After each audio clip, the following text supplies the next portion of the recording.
또 유치원에 보낼지 아니면 어린이집을 계속 보낼지 여러 가지의 선택들을 해야 되는 연말 시즌인데요. 네, 요점만 간단하게 여러분들 정리할 수 있는 시간 갖도록 하겠습니다.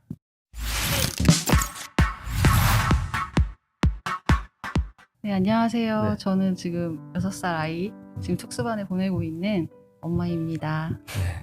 지금 아이들이 학교를 다니고 있기 때문에 신분 노출을 하게 되면 네, 조금이라도 또 부담되는 것도 있고 아이한테도 영향이 가니까 충분히 그 마음 이해하고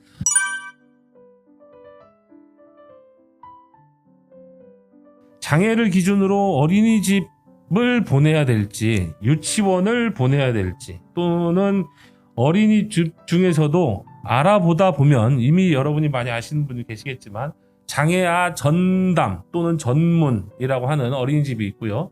그다음에 통합 어린이집, 일반 어린이집 등등. 그리고 각 케이스별로 너무 다르기 때문에 어디를 보내는 게 정답이 아닐 수도 있는데 그런 고민들을 많이 하시는 것 같아요. 그래서 장황하게 설명하면 여러분들 머리 아프시니까 요점만 간단하게 정리를 좀 해봤습니다.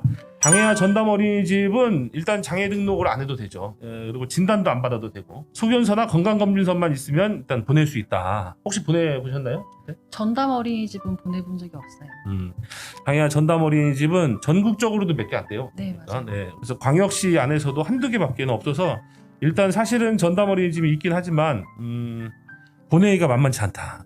대기를 좀 해야 될 것 같고 선생님 한 명당 아이들이 3명으로 반이 구성되기 때문에 아이들의 케어가 조금 더 밀착되는 면이 좋은 점이라고 할 수 있겠죠. 그 다음에 치료 선생님들이 전담에서 반드시 상주하도록 법으로 정해져 있어요. 그래서 치료 선생님들이 있고 일주일에 1회에서 3회 정도 언어나 놀이치료나 뭐 이런 것들의 치료를 아이들이 받을 수가 있다.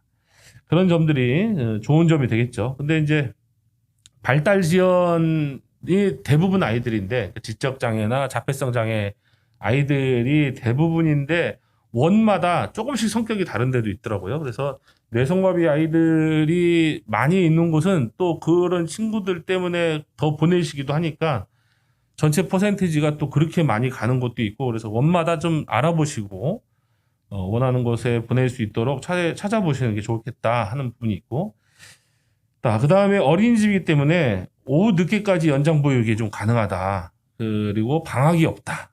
1대3으로 성인 선생님하고 아이들이 3명 그 다음에 전담 특수 교육을 하는 치료교사 선생님들이 1에서 3회 정도를 일주일에 치료를 하기 때문에 성인들하고의 자극이 훨씬 많다. 이 부분을 좀 자극을 기대할 수 있다 하는 점이 장애 전담 어린이집의 장점이나 뭐 기타 내용이 되겠습니다.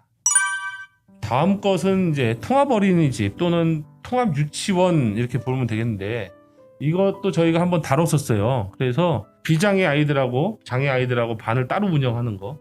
이걸 이제 부분 통합이라고 하는데 대부분의 통합 어린이집이나 통합 유치원이 다 부분 통합인 데가 대부분이다. 근데 어린이집에서는 완전 통합을 했어요.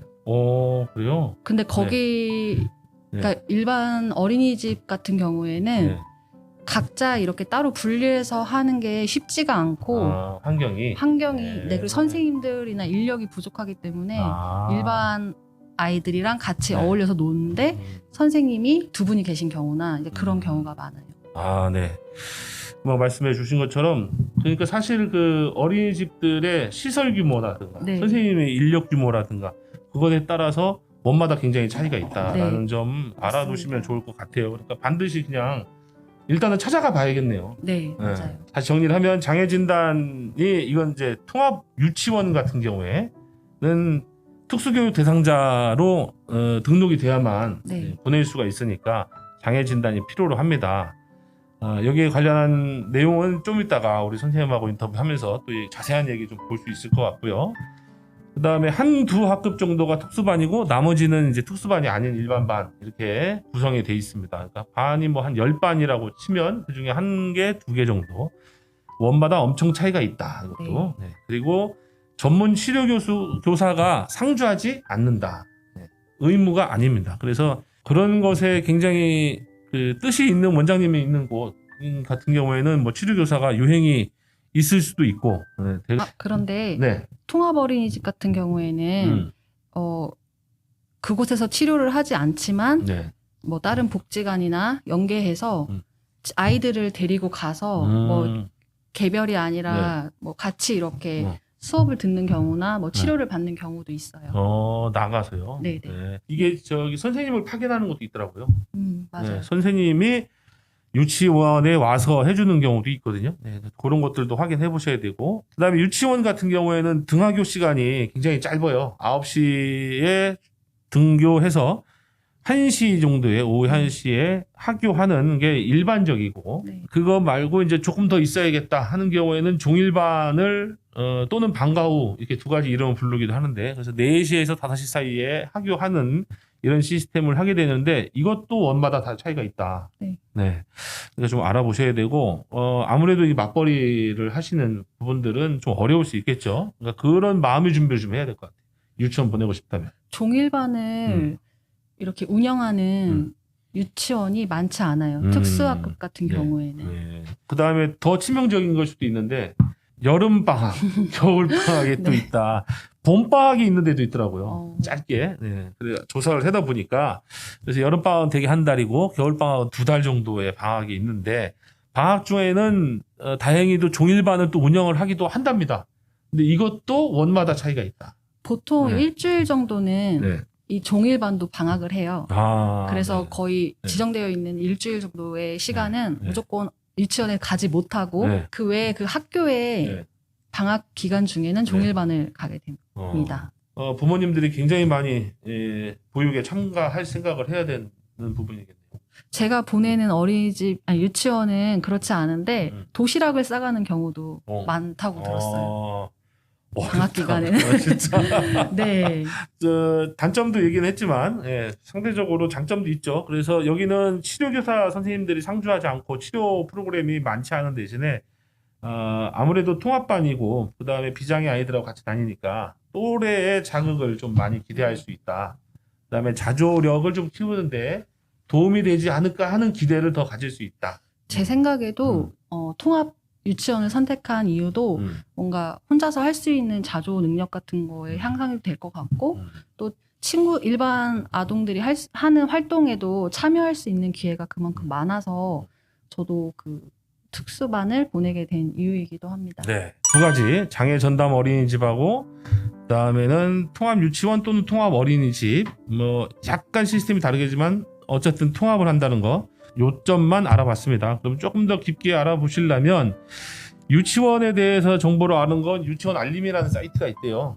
유치원 알림이 한번 들어가 보시면 전국에 있는 유치원들의 규모, 그 안에 있는 선생님들의 숫자, 그 다음에 근무 경력까지 볼 수 있다고 하더라고요. 뭐 그 내용은. 1급인지 2급인지까지도 확인할 수 있어요. 네. 자세히 나오네요. 네.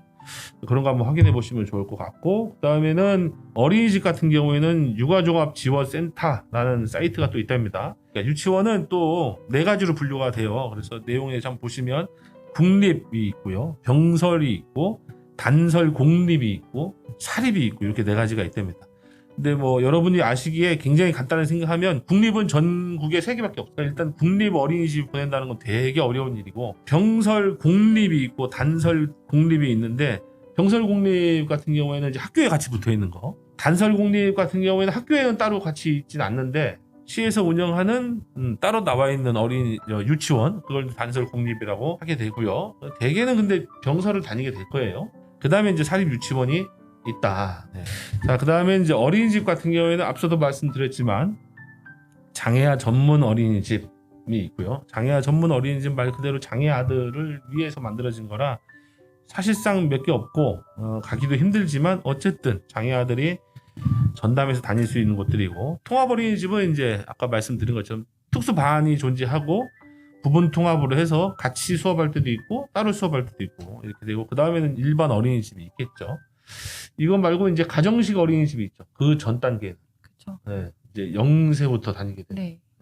자, 조금 더 깊이도 들어가 볼게요. 장애아 전문 어린이집은 12명 이상을 보육하기 위해서 장애아동 복지지원법의 요건을 갖춘 시설로 지자체장이 장애아 전문 어린이집으로 지정한 시설이라고 하고요. 치료사가 상주하는 것을 필수로 해놨습니다. 통합 어린이집은 장애아 반이 정원의 20% 이내 편성 운영하거나 장애아 3명 이상이 통합 보육하고 있는 시설이고요. 그래서 완전 통합과 비완전 통합으로 구분할 수 있다. 이미 말씀드린 것처럼 유치원 특수반 사례를 하나 제가 갖고 왔는데 출처는 어떤 분이 하셨는지 사생활 보호 때문에 좀 비밀로 하기로 하고 스토리를 좀 말씀드리면 현재 5살인데 말을 원활하게 할 수가 없대요. 그러니까 지연인 것 같아요.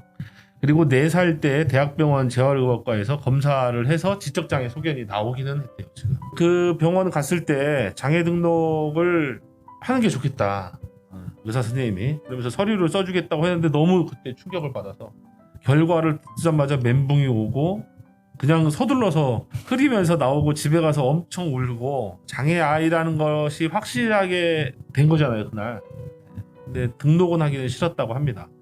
일반 어린이집을 그냥 보냈고 교사 선생님이 좀 감당하기가 어렵다. 이것도 나쁘게 말한 것도 아니고 굉장히 조심스럽게 얘기는 했다고 하더라고요. 결국은 퇴소를 하게 됐다. 그 다음에 이제 좀 찾아보셨나 봐요. 그 전까지는 깊게 찾아보지는 않았었던 것 같고 찾아보다 보니까 장애아 전담 어린이집이 있구나. 그다음에 특수학급이라는 게 있구나. 유치원에는 그런 정보를 듣게 됐다고 합니다. 찾아보니까 장애 전담 어린이집은 숫자가 매우 적고 그래서 보낼 수 있는 곳이 없었대요. 그 근처에 자기가 살고 있는 곳에서는. 그 다음에는 병설 유치원에 찾아가서 상담을 했더니 신청 서류를 이렇게 그래도 친절하게 해주셨나 봐요. 그래서 특수교육 대상자라는 것을 받아야 된다. 특수교육청을 갔더니 땡땡땡시 교육청의 특수교육지원센터라고 이제 정확하게 알려줘서 거기를 가서 나머지 서류들을 다 했다. 그랬더니 이제 거기서 연락이 이제 왔고 지정센터 몇 곳을 알려준 다음에 추가 검사를 해야 된다. 특수교육 대상자가 되려면. 그래서 그 검사를 받으러 가는 것도 되게 낯설고 시간도 오래 걸리고 뭐 그 부분에서도 조금 이제 마음에 불편한 점도 있었는데 다행히 그래도 뭐 여차 절차를 통해서 갔고 꽤 기다리셨던 것 같아요. 꽤 기다리신 다음에 배치 결과 통보서를 받게 됐다. 배치 결과 통보서를 받고 나면 그 다음에 이제 병설 유치원에서 전화가 오고 찾아가 보면 이제 학교 상황이나 생활 등 그런 걸 쫙 안내를 해주고 그리고 개별화 평가도 하게 됐다라고 이제 했고 마찬가지로 제가 지금 앞에 설명드린 것처럼 정규 시간은 9시부터 오후 1시까지였고 종일반이 있는데 뭐 한 5시까지는 그래도 봐주는 모양이었나 봐요. 근데 이게 봐주면 일단 종일반을 가면 다른 걸 할 수가 없대요. 그 전에 내 마음대로 나올 수가 없었다 또. 그래서 뭐 치료센터라든가 이런 데 가야 되는데 뭐 그런 어려움이 또 있었다라는 거 이제 경험을 얘기해 주시고 학비는 아이 행복카드가 여기도 있는지 모르겠어요. 지역마다 이런 것들이 조금씩 다르더라고요. 바우처 카드가. 그래서 아이 행복카드, 바우처 이런 걸 사용해서 전액 무료였고 원거리로 다니게 됐기 때문에 통학비까지 지원이 됐다고 합니다. 그래서 아이를 학교 보낼 때 금전적인 어려움은 하나도 없었고 오히려 굉장히 좋았다. 특수반에 가게 되면 그 특수교육 지원이라고 해서 한 달에 12만 원 가량 이게 센터로 지원을 받을 수가 있어요. 수업을 할 수가 있고 그리고 종일반에 만약에 하지 않게 된다면 여건이 안 되거나 그랬을 때 또 지원을 해주는 돈이 있어요. 바우처. 그래서 그러니까 특수교육 지원하는 금액 따로 그리고 이제 방과 후 교실 하지 못했을 때 나오는 금액이 또 따로 있고요. 저도 그 통학비를 받고 있어요. 그래서 그게 뭐 원마다 다르지만 저는 뭐 6개월에 한 번씩 이제 저희 집과 유치원 거리를 계산해서 뭐 이렇게 돈이 좀 나오고 있어요. 유리유리요? 네. 그리고 단점은 이제 아까 이제 정리해드린 것처럼 방학이 있다는 거. 그리고 종일 특수반 뭐 이런 것들 때문에 어쨌든 보육하는 시간이 내가 또 많이 들어가야 된다는 게 있다. 자, 그래서 결론적으로 선택의 기준들 때문에 아마 많이들 고민을 하고 계실 텐데 이쯤에 와서는 지금 11월 달이니까요. 전문가들은 이렇게 얘기하더라고요. 아이의 발달 수준에 맞춰서 선택하는 게 가장 베스트다. 네, 맞아요. 그래서 지금 현재 우리 아이의 발달 수준이나 필요한 것이 무엇이냐를 엄마가 잘 생각해보고 아빠든 엄마든 부모님들이 그래서 우리 아이가 지금 사회성, 규칙 뭐 이런 것들을 배우는 게 필요하고 또는 그걸 잘 할 수 있을 것 같고 그때는 통합 유치원이든 통합 어린이집이든 통합적으로 보내는 게 좋고 지금 당장은 또래 자극이 많이 필요 없고 어차피 어렸을 때는 또래 자극은 크게 자극이 유효하지 않대요. 오히려 인지나 언어 이런 것들이 발화가 늦은 시점에서는 그래서 치료 선생님들하고 자주 접촉할 수 있게끔 하는 전문 어린이집을 다니는 게 훨씬 좋다라고 그렇게 전문가들이 다수가 얘기하셨고 자 어머님 대표로 나오셨으니까 어떤 것 같아요? 맞는 얘기 같아요? 네. 제 생각에도 네. 아이가 자주 활동을 어느 정도 하느냐가 중요한 것 같고요. 만약에 아이가 혼자서 할 수 있는 것들이 많으면 유치원에 가서도 선생님의 큰 도움 없이 본인이 하면서도 배우는 것들도 많고 또 옆에 있는 친구들의 영향을 받아서 못하던 것도 조금씩 보면서 이렇게 배울 수 있는 기회도 있다고 생각을 해요. 근데 만약에 저희 아이가 이제 본인이 필요한 요구사항이나 불편한 점들을 이야기하지 못하고 뭔가 본인의 지금 상황에 대해서 설명을 할 수 없다거나 위험한 상황에 요구할 수 없을 때 만약에 없었다면 저도 그냥 장애 전담 어린이집을 보내지 않았을까. 네, 여기까지 그래서 알아봤습니다. 혹시 뭐 제가 빼놓은 게 있으면 댓글로 질문 주시면 저도 답변 드릴 거고요. 다음 시간에는 발달 지연 아동의 부모님 오늘 나오셨던 어머님 모시고 어린이집하고 지금 유치원하고 두 군데 다 이용해 보시고 있으니까 지금 아이가 6살이라고 네. 하셨죠? 네. 그래서 요 때가 가장 생생한 경험인 것 같아요 지금. 그래서 요 경험들을 어떤 경로를 거쳐서 어린이집을 가게 됐고 어린이집에서 다시 또 어떤 마음이나 준비나 기대를 가지고 유치원으로 또 넘어가시게 된 건지 함께 짧게 나눠보도록 하겠습니다. 감사합니다. 네, 감사합니다. 네.